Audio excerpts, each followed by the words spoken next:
오늘 본문의 말씀은 세상 마지막 때의 모습을 이제 마치 키를 들고 추수의 마지막 작업을 하시는 그런 주님의 모습으로 그렇게 설명을 하고 있습니다. 추수의 목적이 뭔가? 알곡을 모아서 곳간에 모으는 것입니다. 알곡을 곳간에 모으는 것입니다. 우리는 추수의 목적을 바꾸어 생각하면 뭔가 걸러서 태운다 이렇게도 생각할 수 있지만 아닙니다. 추수의 목적은 알곡을 모으시는 어떤 주님의 어떤 그 마지막 때의 사역이십니다. 역사이십니다. 그런데 안타깝게도 쭉정이는 밖에 이렇게 버려져서 밖으로 다시 골라내서 이제 그것을 태워버리신다라는 심판의 모습이기도 하지요. 그래서 이 타작마당에서 주님께서 키를 들고 서신 모습이 마치 마지막 때 주님께서 정말 아주 중요한 일을 행하시는 그런 모습과 같다. 이렇게 이제 오늘 본문의 한 절이 그것입니다. 한번 제가 마태복음 3장 12절 말씀을 제가 읽어보겠습니다. 손에 키를 들고 자기의 타작마당을 정하게 하사 알곡은 모아 곳간에 들이고 쭉정이는 꺼지지 않는 불에 태우시리라. 그래서 주님께서 깨끗하게 준비하신 타작마당이 오늘 말씀의 주제입니다. 이 말씀을 들으시면서 이 타작마당이 어디일까? 그 다음에 이곳에서 주님의 어떤 역사들이 일어날까? 그 다음에 이것이 지금 현재 우리의 믿음과 어떤 관련이 있나를 한번 생각해 보시기 바랍니다. 먼저 우리가 이 타작마당에 관련된 말씀들을 한번 보고 싶습니다. 과연 성경은 이 타작마당에 대해서 어떻게 설명하고 있는가? 민수기 15장 20절에 보니까 이렇게 말씀하십니다. 너희의 처음 익은 곡식 가루떡을 거제로 타작마당에 거제같이 들어드리라. 잘못 읽으면 거지같이인데 그렇게 읽으면 안 됩니다. 거제같이 들어드리라. 이 거제는 뭐냐면 히브리어로 테루마라는 건데 하나님께 드리는 예물을 이렇게 높이 들었다가 이렇게 내리는, 하나님께 드립니다 하고 이제 내리는 그런 제사를 말하죠. 그러니까 이것을 태워서 그렇게 드리는 게 아니라 하나님께 높이 들었다가 드리는 예물을 거제라고 합니다.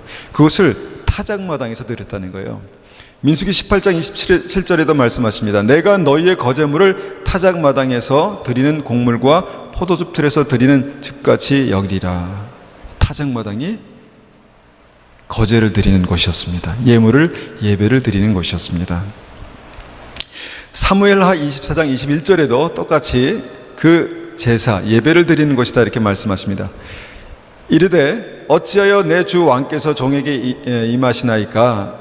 다윗에 대한 말씀입니다. 하니 다윗이 이르되 내게서 타작마당을 사서 여호와께 제단을 쌓아 백성에게 내리는 재앙을 그치게 하려 함이라 하는지라. 하나님께서 백성들의 죄를 온전케 하시려고 재앙을 내리십니다. 그때 다윗이 타작마당에서 여호와께 제단을 쌓습니다. 어떤 성전도 있고 다른 언덕도 있을 텐데 타작마당에서 이제 그렇게 제단을 쌓죠. 주님께서 그렇게 명하셨고 또 그런 마음을 주셨고 그래서 그렇게 합니다. 역대상 21장 18절에도 똑같이 비슷한 말씀이 있습니다. 여호와의 천사가 갓에게 명령하여 다윗에게 이르기를 다윗은 올라가서 여부스 사람 오르난의 타작마당에서 여호와를 위하여 제단을 쌓으라 하신지라. 지금 똑같은 말씀을 계속 보고 있죠. 여호와의 타작마당, 여호와를 위해서 단을 쌓는 그 타작마당에 제단을 쌓으라고 하나님께서 천사를 통해서 그렇게 말씀하시는 것이죠. 다른 곳이 예배드릴 때가 있을 텐데 왜 타작마당에서 제단을 쌓으라고 말씀하셨을까? 중요한 때마다 중요한 장소에서 주님께서 그 예배를 받으시는 모습을 보고 있다는 것입니다. 이것은 어떻게 보면 구약의 제사입니다. 그런데 구약의 제사이기도 하지만 현대 우리의 예배가 바로 이렇게 타작마당에서 드려지는 예배와 같다라는 것을 우리가 생각해 봅니다. 그것이 오늘 우리가 함께 예배 전에 읽었던 로마서 12장 1절이죠. 그러므로 형제들아 내가 하나님의 모든 자비하심으로 너희를 권하노니 너희 몸을 하나님이 기뻐하시는 거룩한 산 제물로 드리라. 이는 너희가 드릴 영적 예배니라. 마치 다윗이 타작마당에서 소를 잡아서 번제를 드리고 또 하나님의 사람들이 거제를 드렸던 것처럼 우리가 하나님께 영적 예배를, 거룩한 산 제물로 드리는 영적 예배를 드릴 것이 바로 우리가 드리는 예배다, 그렇게 말씀하시죠. 그러니까 타작마당, 우리가 드린 예배, 산 제물 공통점이 있죠. 그래서 그렇게 예배라는 단어로 이 타작마당을 이해할 수 있습니다. 예배 드리는 곳, 주님께서 명하신 곳, 역사하시는 곳, 재앙을 거두시는 곳, 이 예배, 타작마당이라는 것입니다. 타작마당은요, 또 다른 말씀들을 보면 하나님의 뜻을 분별하는 곳이기도 합니다. 하나님의 뜻, 보십시오. 사사기 6장 37절을 보면, 보소서 내가 양털 한 뭉치를 타작마당에 두리니 만일 이슬이 양털에만 있고 주변 땅은 마르면 주께서 이미 말씀하신 같이 내 손으로 이스라엘을 구원하실 줄을 내가 알겠나이다 하였더니, 이건 이스라엘 사사 기드온에 관련된 얘기죠. 미디안과 아말렉과의 전쟁에 하기에 앞서서 정말 수를 셀 수 없는 그 적군들 앞에서 너무 초라한 자신들의 모습들을 보게 됩니다. 그리고 정말 우리가 이길 수 있습니까? 이거 개죽음하는 거 아닙니까? 그냥 가서 죽는 거 아닙니까? 그렇게 했을 때 주님께서 아니다, 내가 너와 함께 하겠다라고 말씀하시면서 주님의 분명한 의지를 타작마당에서 보이십니다. 거기가 타작마당입니다. 하나님의 뜻을 듣고 분별하는 장소. 그리고 타작마당에 또 다른 의미가 있습니다. 자, 우리가 예배 들었죠. 그 다음에 하나님의 뜻을 분별하는 거 들었죠. 그 다음에 세 번째 뭘까요? 사무엘하 26장 16절입니다. 천사가 예루살렘을 향하여 그의 손을 들어 멸하려 하더니 여호와께서 이 재앙 내리심을 뉘우치사 백성을 멸하는 천사들에게 이르시되 족하다, 이제는 내 손을 거두라 하시니 여호와의 사자가 여부스 사람 아라우나의 타작마당 곁에 있는지라. 왜 거기 있었을까요? 왜 타작마당에 있었을까요? 거기서 하나님의 심판을, 하나님께서 말씀하신 심판을 행했다는 것이죠. 아라우나의 타작마당. 역대상 21장 15절에도 똑같은 상황인데 사람만 바뀝니다. 타작마당 장소만 바뀝니다. 하나님이 예루살렘을 멸하러 천사를 보내셨더니 천사가 멸하라 할 때 여호와께서 보시고 이 재앙 내림을 뉘우치사 멸하는 천사에게 이르시되 족하다, 이제는 내 손을 거두라 하시니 그때 여호와의 천사가 여부스 사람 오르난의 타작마당 곁에 선지라. 그러니까 타작마당이 굉장히 중요한 의미가 있는 장소입니다. 굉장히 의미가 있고 하나님께서 뭔가 이곳에서 중요한 예배를 받으시고 중요한 것을 말씀하시고 또 오늘 본문을 읽은 것 같이 예수님께서 키를 들고 타작마당에 서시는 곳이다 라는 것을 보게 됩니다. 그리고 이것은 이제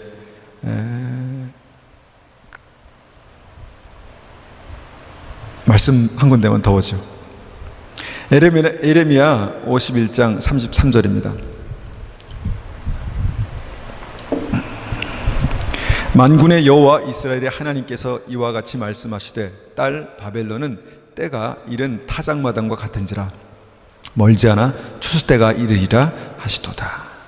어떤 앞으로 올 심판에 대한 어떤 말씀들을 이렇게 하십니다. 타작마당과 같다. 호세아서 13장 3절입니다. 이러므로 그들은 아침 구름 같으며 쉬 사라지는 이슬 같으며 타작마당에서 광풍에 날리는 쭉정이 같으며 굴뚝에서 나가는 연기 같으리라. 죄로 물든 이스라엘 백성들에 대해서, 어떤 우상 숭배하는 죄로 물든 이스라엘 백성들에 대해서 그들은 타작마당에서 광풍에 날리는 쭉정이와 같으리라, 그런 말씀하십니다. 그러니까 타작마당에서 하나님께서 그 심판을 행하시는 어떤 그런 모습들을 보게 됩니다. 다시 한번 정리해보면 이 타작마당은 하나님께 예배를 드리는 장소고 하나님의 뜻을 분별하고 확증받는 장소고 또 여기가 심판의 장소다라는 것입니다. 그런데 여기가 어딜까요 도대체? 지금 여기가 어딜까요? 저기 밭에 나가면 정말 농부가 추수하는 그 타작마당을 말씀하는 거라고 생각하십니까? 분명한 것은 여러분 이런 말씀들을 봤을 때 이 타작마당은 바로 교회입니다. 교회가 타작마당입니다. 키를 들고 주님께서 이곳에 서실 것이다 라는 것입니다. 그런데 특이하게도 이곳에서 우리가 하나님께 예배드렸죠. 또 하나님의 뜻을 듣고 순종했죠. 우리는 그것에 집중합니다. 그죠? 우리 예배드리고 또 하나님께 말씀을 듣고 순종하고 또 분별하고 주의 말씀 진리를 가지고 분별하고 우리가 이것만 이곳에서 우리가 집중하죠. 그런데 뒷부분 심판의 마지막 준비를 하시는 그곳이 이 타작마당이라는 사실을 우리가 이제 생각할 때가 됐습니다. 생각할 때가 됐습니다. 주님께서 키를 들고 타작마당에 서셔서 이 타작마당을 깨끗하게 이제 준비하십니다.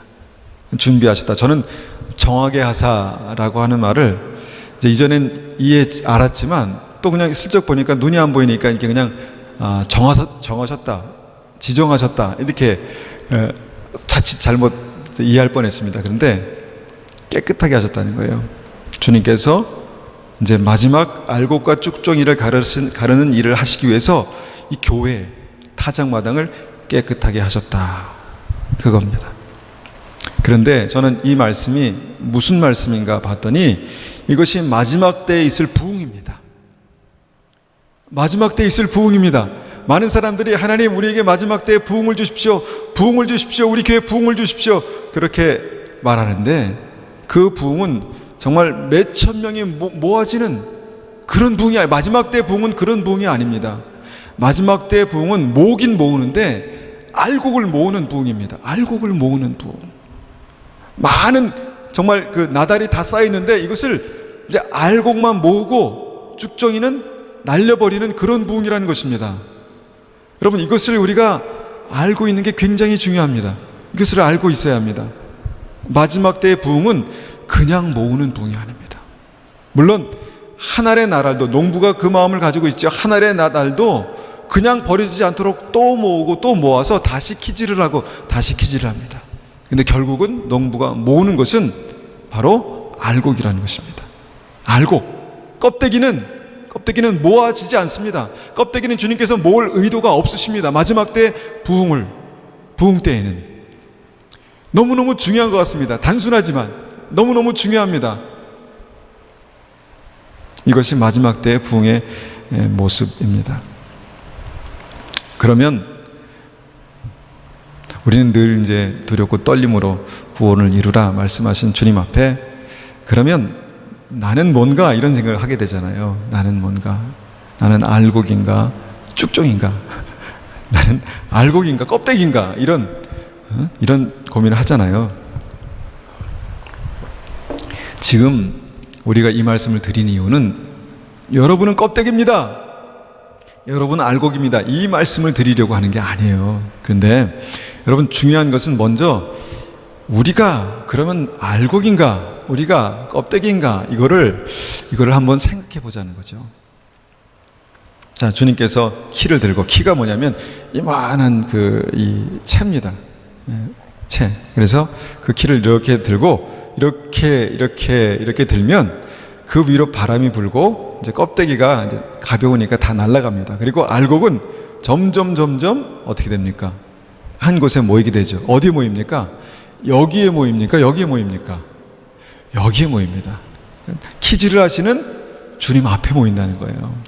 키질을 하면 할수록 어떻게 되냐면 알곡은 점점 모이는데 어디로 모입니까? 주님 가까운 곳에 모인다는 것이죠.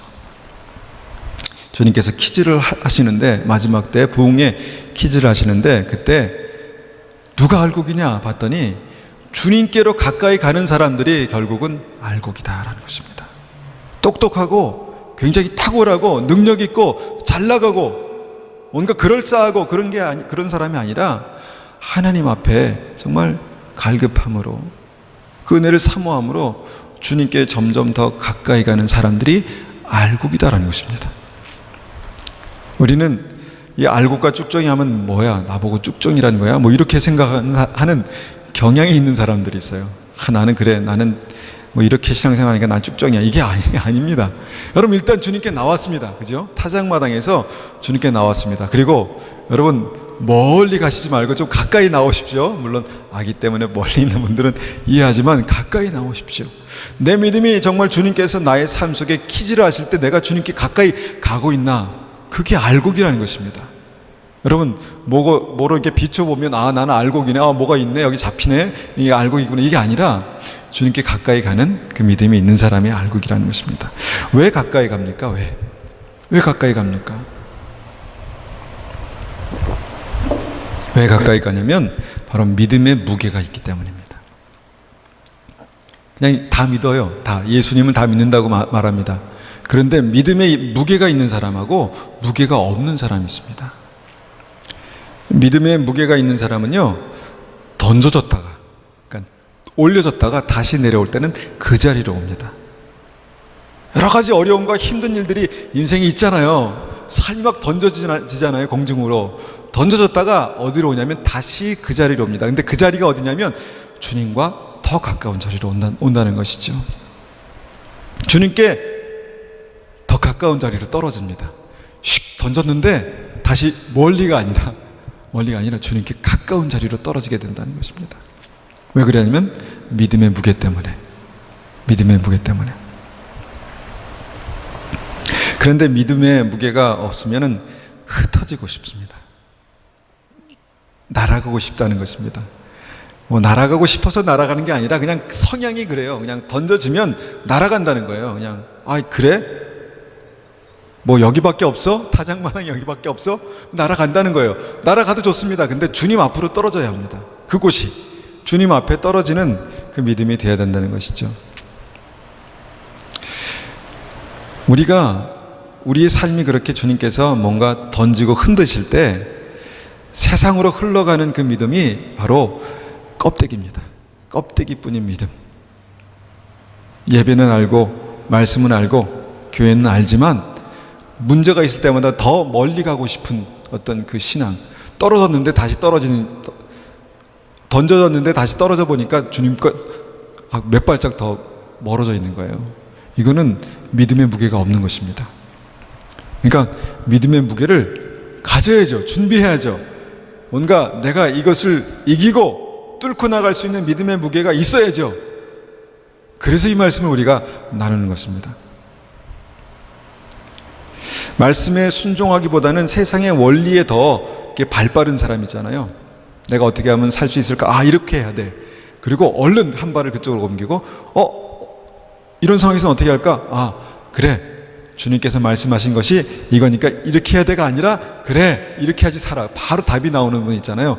그래서 문제가 생길 때마다 한 걸음, 또 문제가 생기면 또 한 걸음 계속 물러나서 그가 서 있는 그 장소가 점점 주님께로부터 멀어지는, 던져질 때마다 떨어졌는데 주님께로부터 멀어지는, 그러다가 떨어져 나가는 그 믿음은 믿음이 아닙니다.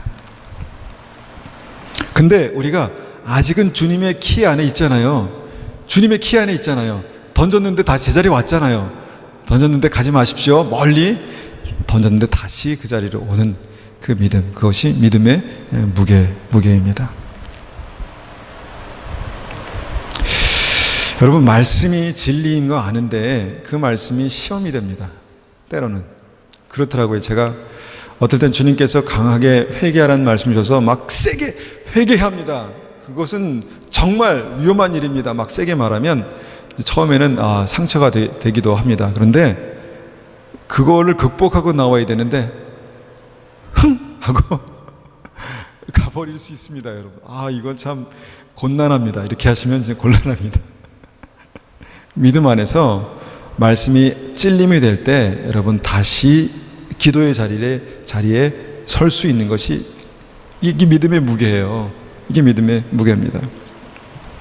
내 생각으로 현재 상황이 정리가 안 됩니다. 그래서 뭔가 붕 떠 있는 것 같은 그런 믿음이 듭니다. 그러면 여러분 다시 말씀을 열어서 주님께서 뭐라고 말씀하시나 볼 수 있는 게 믿음이에요. 그냥 말씀 덮어놓고 내가 그러면 어떻게 살지? 뭘 해야지 뭐 해야지 살 수 있지? 이렇게 고민하기 시작하는 것은 여러분 다시 떨어졌는데 다시 두 발짝 멀리 떨어지는 그런 가벼운 믿음입니다. 여러분, 이것이 교회에서 지금 일어나고 있습니다. 믿음의 성도들 안에, 삶 안에 지금 주님께서 키를 들고 그렇게 우리 인생을 던지고 계세요. 던지고 계신다는 것입니다. 그리고 부흥은 그렇게 일어나고 있습니다. 점점 더 주님께로 가까이 가는, 점점 더 주님과의 친밀함 가운데 거하는 그 부흥이 우리 안에 있고요. 또 그런 사람들이 모아지는 부흥이 지금 일어나고 있습니다. 그리고 앞으로 더 강력하게 일어날 것입니다. 믿는데 우리의 삶은 계속해서 뭔가 문제가 있고 아픔이 있고 그렇게 던져질 것입니다. 그런데 그때 주님께로 나오는 사람이 있는 반면에 그때 멀어지는 사람이 있는데 그것이 부흥입니다.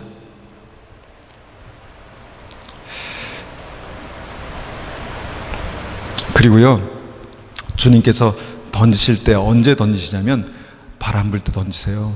호세아서 13장에서는 그것을 광풍이라고 말씀하십니다. 그러니까 센 바람이죠. 우리가 생각할 것보다 센 바람입니다.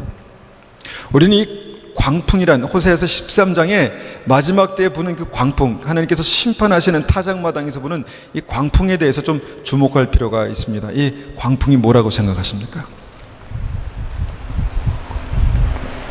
여기에 대해서는 개인적인 적용이 필요하고 기도가 필요하죠. 이 광풍이 뭘까? 광풍은 주님께서 부시는 바람이 아니라 세상으로부터 불어 몰아치는 바람을 말하죠. 그죠? 그런데 주님께서 계획하시고 의도하신 것입니다. 뭔가 주님께로부터 오는 바람은 아니지만 세상으로부터 막 바람이 부는데 그 바람이 주님께서 의도하신, 기다리신 것이다. 의도와 계획하신 것이다. 이렇게 볼 수 있죠. 근데 이 광풍이, 바람 부는 이 광풍이 주님께서 디자인하신, 계획하신 이 타작마당의 일부인 것을 우리가 보게 됩니다. 여러분, 그 바람이 불고 있습니다. 이 세상에 바람이 불고 있습니다. 바람이 불 때마다 많은 사람들이 바람이 부는 쪽으로 날아갑니다. 바람이 부는 쪽으로. 그 바람을 거슬러 올라갈 수 있는 믿음의 무게가 없기 때문에 그 바람이 한번 세게 불 때마다 수많은 사람들이 세상을 향해 나아갑니다.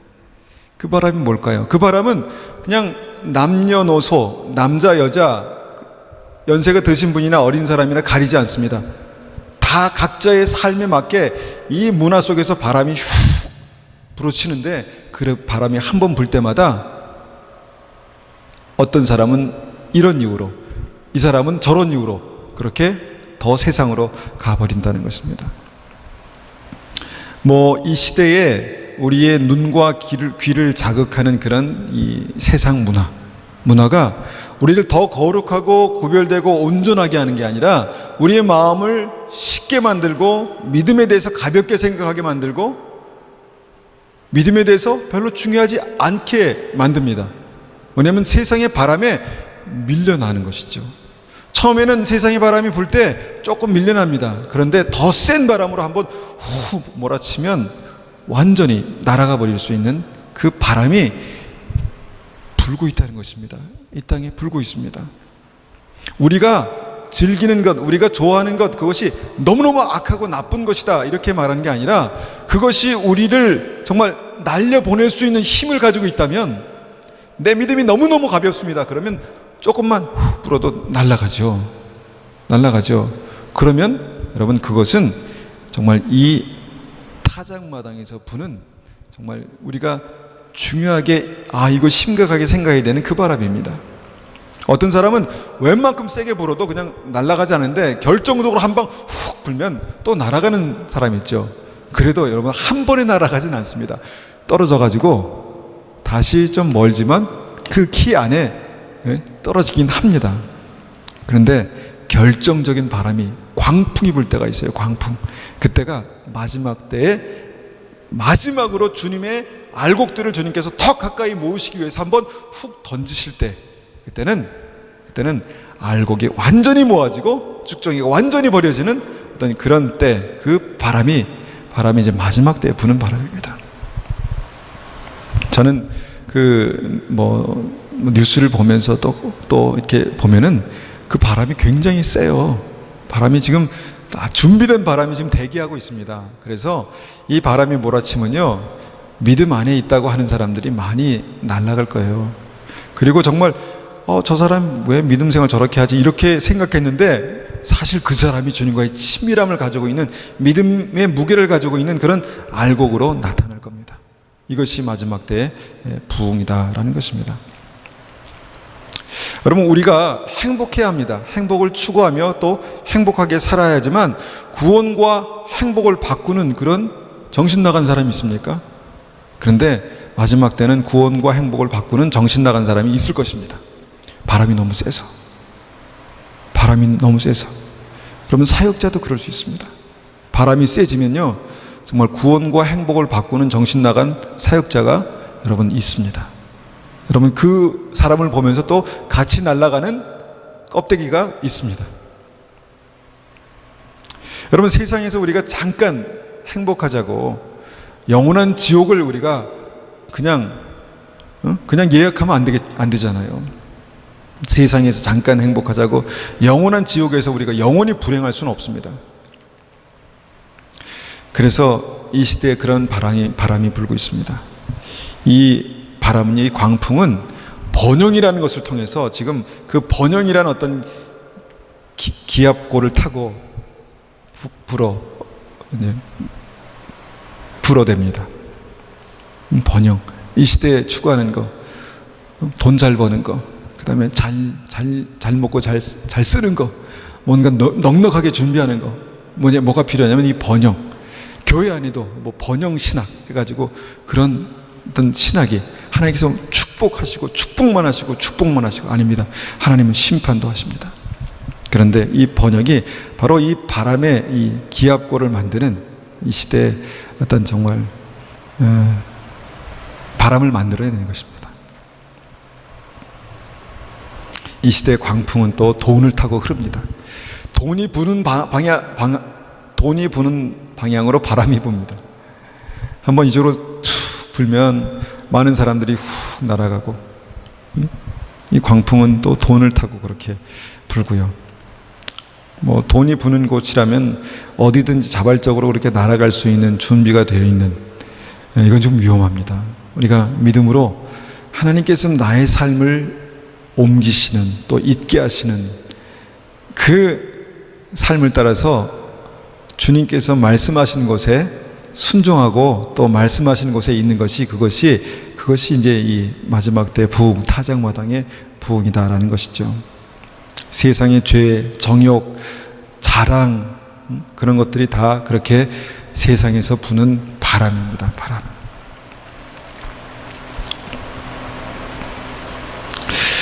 여러분, 이것이 마지막 부흥이 올 때 그 알곡과 쭉정이의 삶 속에 동시에, 구분하는 게 아닙니다. 동시에 그렇게 부는 바람들입니다. 그리고 알곡은 그 바람을 이기고 다시 주님과 더 가까운 자리에 오지만 날아가 버리는 껍데기, 쭉정이가 있을 수 있다는 것입니다. 그래서 나는 쭉정이구나. 아닙니다. 그래서 나는 알곡으로 믿음의 무게를 준비하는 그 믿음이 필요합니다. 주님께서 이제 바람에 대해서 얘기했는데, 주님께서 그 알곡을 모으시기 위해서 사용하시는 이 키가 또 중요한 거예요. 이 키는요, 우리의 삶에 고난을 주시는 주님의 역사입니다. 우리 삶에 고난을 주세요. 우리가 참 죄인이기 때문에 고난이 없으면 주님께 매달리고 기도하지 않습니다. 모든 게 다 넉넉하고 모든 게 다 풍족하면 주님께 뭐 간절히 구하고 자시고 그럴 필요가 없는 거예요. 왜냐하면 다 있기 때문에 그냥 주일 예배만 참석하면 되는 겁니다. 그런데 뭐가 급해지잖아요. 뭐가 힘들어지잖아요. 문제가 생기잖아요. 그러면 주님께 간절히 그렇게 기도하게 되죠. 여러분, 이것이 주님께서 역사하시는 그 키의 역사라는 것입니다. 상황들이 힘들어지고요. 또 상태가 불안정해지고요. 그리고 몇 번이고 주님께서 우리의 삶을 그렇게 흔드십니다. 던졌다 놨다. 그렇게 일들이 이제 반복되는 것이 마지막 때 부흥의 역사 가운데 있습니다. 근데 뭐가 달라질까요? 아까 말씀드렸듯이 우리의 위치가 달라집니다. 주님께 더 가까운 곳에, 더 가까운 곳에 그렇게 오게 된다는 것이죠. 힘듭니다. 고달픕니다. 그리고 정말 그때 정말 하나님 앞에 더 기도하게 되고 우리의 예배가 더 간절해지게 되고 그렇게 되는 것이죠.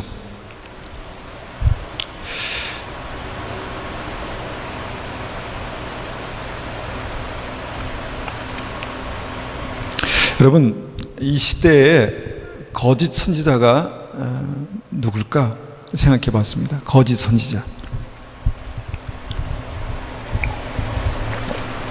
성경의 내용을 잘못 이해하고 잘못 전하는 사람이겠죠. 그런데 우리가 이 거짓 선지자가 누굴까 이렇게 생각해 보니까 하나님께서 키를 들고 타작마당에 서신 이 모습을 막는 자가 거짓 선지자가 아닌가 이런 생각을 해봤습니다. 알곡으로 준비되기 위해서 영혼들을 깨우지 않는 말씀을 선포하고 그 말씀이 우리의 삶을 다시 이렇게 격동시키고 뭔가 하나님의 좌우의 날선 검으로 우리의 심령을 찌르시고 아파하고 그런 과정들을 하지 않는, 그래서 하나님의 은혜 가운데 있습니다. 항상 주님의 은혜, 물론 맞습니다. 항상 주님의 은혜 가운데 있습니다. 그런데 그 은혜가 정말 하나님께서 말씀하신 그 은혜와 맞지 않을 수도 있다는 것입니다. 그래 잘했어 내가 너와 늘 함께하고 있어, 괜찮아 이것만이 아니라는 것이죠. 내가 다 줄게, 기다려, 조금만 기다려, 내가 다 줄 테니까 너는 다 가질 수 있어, 이것이 아니라는 것입니다. 이것으로는 영혼이 깨어나지가 않습니다. 정신이 차려지지가 않습니다. 정신 좀 차려가 막 이렇게 치는데도 정신이 차려지지 않습니다. 그런데 어떤 일을 확 당했을 때 훅 정신이 막 번쩍 드는 게 있죠. 그거 주님께서 하시는 일입니다. 그런데 여러분, 이 시대에는 일단 그것을 굉장히 잘 이렇게 보호할 수 있는 것처럼, 보호될 수 있는 것처럼 그렇게 하고 깨우지 않는다는 것입니다. 알곡으로 준비해야 할 영혼들을 깨우지 않습니다. 열처녀의 기름이 예비되지 않았는데 그들을 깨우지 않습니다. 그냥 됐다고 합니다. 왜냐하면 열처녀로 된 것만 해도 된 거다 이렇게 말합니다. 기름이 예비되지 않았는데 그 예비되지 않은 것에 대해서 막 좀 흔들어가지고 정신 차려요. 지금 주님께서 지금 다시 오실 때가 됐는데 그 기름이 예비되지 않았어요. 그걸 어떻게 합니까? 지금 등불이 꺼져가고 있습니다. 당신 등불이 생명의 빛이 나오지 않고 있습니다. 예수 그리스도의 빛이 나오지 않고 있는데 어떻게 기름이 있다고 그렇게 말하셨습니까? 여러분, 만약에 인위적으로 그냥 우리가 알곡과 쭉정이를 계속 모으기만 한다면, 키질을 하지 않고 모으기만 한다면 마치 주님께서 5,000명을 먹이신 다음에 그 5,000명을 계속 모아놨다가 다시 10,000명으로, 다시 20,000명으로 모으기만 하는 그런 믿음, 그런 믿음을 추구하는 것은 저는 잘못된 믿음이라고 생각합니다. 이 시대의 거짓 선지자라고 생각합니다. 저는 5,000명을 모았으면 주님처럼 다 흩으시는 그런 말씀, 그런 역사가 있어야 한다고 생각합니다. 왜 흩어지냐? 가십시오가 아니라 주님의 말씀을 선포하니까 나는 그렇게 불편해, 나는 싫어, 나는 그렇게 살고 싶지 않아, 그러니까 흩어지는 것입니다. 예수님께서 정말 말씀을 전하시고 기적을 베푸셨는데 주님께서 그들을 다 흩으시고 기도하러 올라가시고 제자들은 다시 호수 건너편으로 보내시는 그 역사가 여러분 타작마당에 있어야 합니다. 왜냐하면 주님께서 동일하게 마지막 때 그렇게 모으시고 흩으시는 역사를 이곳에서 하시기 때문에 그렇습니다. 바람이 불지 않는 곳으로, 뭔가 갈등 그런 거 없어요. 그냥 살면 되고 믿으면 돼. 그러면 갈등이 없죠. 바람이 불 일이 없습니다. 여러분 광풍이 불어오는 거 여러분 경험하셨습니까? 불지 않습니다, 바람. 근데 나의 믿음의 자리는 늘 어디론가 이렇게 옮겨지고 있을 뿐이죠. 바람이 불지 않는 곳으로, 바람이 닿지 않는 곳으로, 여러분 그렇게 하는 것은 여러분 잘못된 것입니다. 우리의 인생은 반드시 그 바람이 부는 곳에서 날아가지 않고 있을 수 있는 그런 믿음으로 증명되는 그것이 믿음입니다.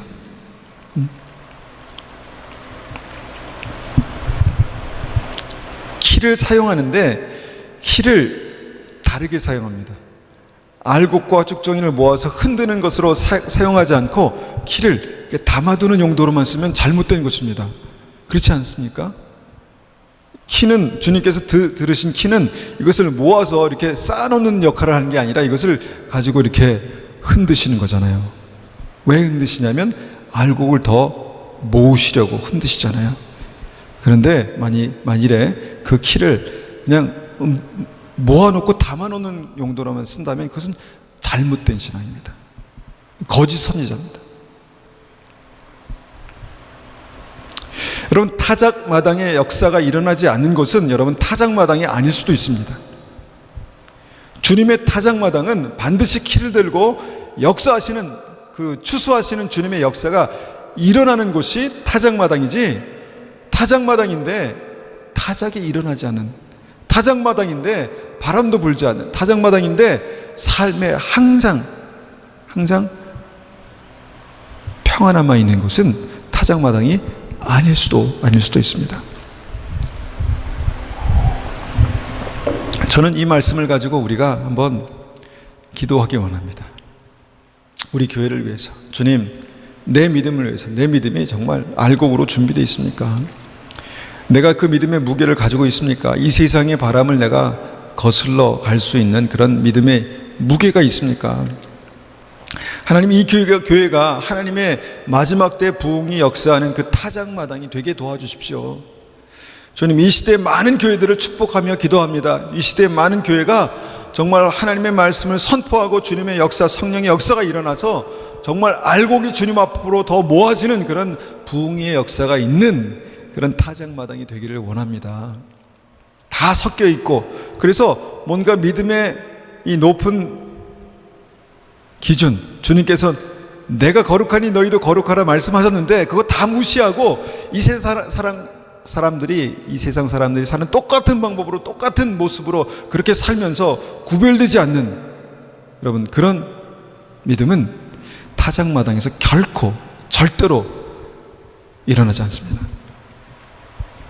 반드시 주님께서 우리를 그렇게 타작마당의 어떤 모습으로 붙드시도록 우리가 이 시간, 제가 갑자기 기도하자고 그래놓고 흥분했습니다. 자, 아직 기도하겠습니다.